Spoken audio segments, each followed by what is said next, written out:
Sometimes some of the products that I think are killer just don't sell. And sometimes it's as simple as I just got a terrible product image and maybe I just mailed it in that day. As you can see here with the Leviathan ball marker.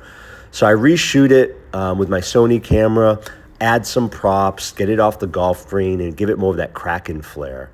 Here's the raw footage. I bring it into Photoshop, and this is where the magic happens, where I can really make a product image pop.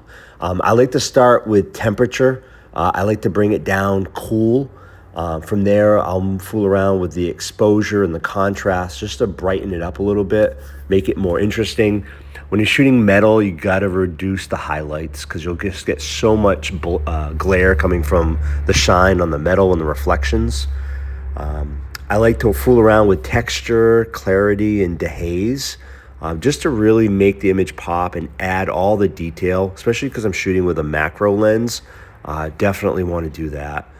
And then in this camera raw area, the final thing I usually fool around with is vibrance and saturation, and that's really when you make the colors pop, like you can see here. Once I'm done with that, I'll go over and edit the image some more with some adjustments, specifically selective color. I like to go in there and fool around with the neutrals, which a lot of times is more the background image that I'm messing with there. And then from there, I'll add a couple of layers. One being a gradient map. I like to go blue to white on the gradient map.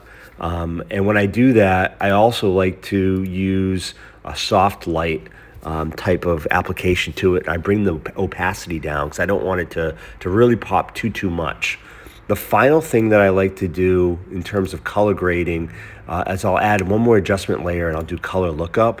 And here I'm just going to choose a LUTs, and the ones that I like to choose the most is Kodak 5218.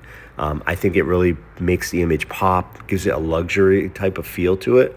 And I'll fool around with the opacity on it, bring it down a little bit. After that, I'm cropping the image to 1200 by 1200. I'm reducing the size as much as possible. We're dealing with e-commerce here, and I cannot afford slow page load time. So we crush that image down as much as possible without losing a significant amount of detail. And then from there, once you get done with all those different steps, this is what you're left with, which is just a great product image.